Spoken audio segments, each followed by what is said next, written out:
Hello and welcome to the Hindu. I'm Aratrika Bhaumek, and in this video we will delve into the process of appointing a deputy speaker and the responsibilities and challenges associated with this crucial constitutional position. According to the rules of procedure and conduct of business in the Lok Sabha, these chairpersons preside over House proceedings when the speaker is absent and enjoy all the powers vested in the speaker. Congress MP Rahul Gandhi had earlier said that the opposition was willing to support the NDA's candidate for the Speaker's position as long as the government adhered to parliamentary convention by granting the Deputy Speaker's post to the opposition. Last week, Om Birla, the NDA's candidate, was re-elected as the Speaker of the Lok Sabha, defeating Congress's K. Suresh. However, Speaker Om Birla's move on Monday to appoint a panel of chairpersons to help him run the House proceedings could reflect the government's reluctance to a deputy speaker yet again. This development comes amid speculation that the India bloc has reached a consensus over fielding Samajwadi Party MP from Faizabad, Avidesh Prasad, for the deputy speaker's post. According to the rules of procedure and conduct of business in the Lok Sabha, these chairpersons preside over House proceedings when the Speaker is absent and enjoy all the powers vested in the Speaker. So, how exactly is the Deputy Speaker elected, and what are the roles and responsibilities that they are mandated to fulfill?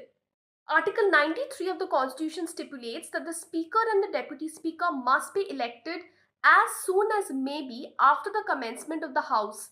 However, the lack of a specific time frame allows governments to misuse this provision to delay or avoid appointing a Deputy Speaker.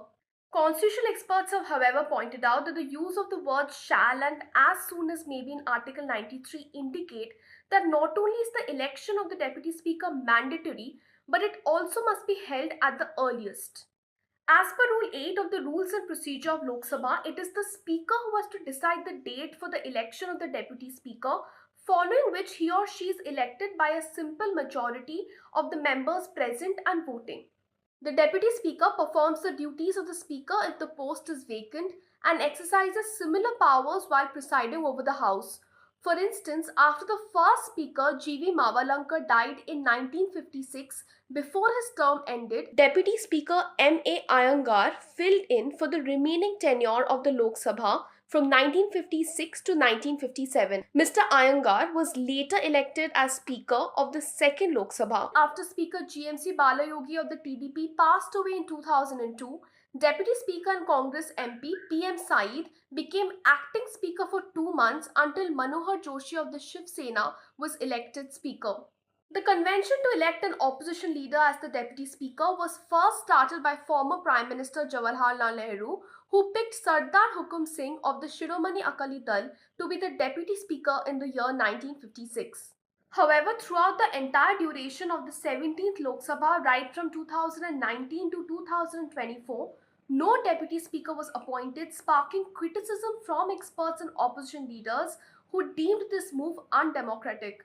Besides speculation, there has, however, been no formal indication from the government that this position will be filled in the 18th Lok Sabha either.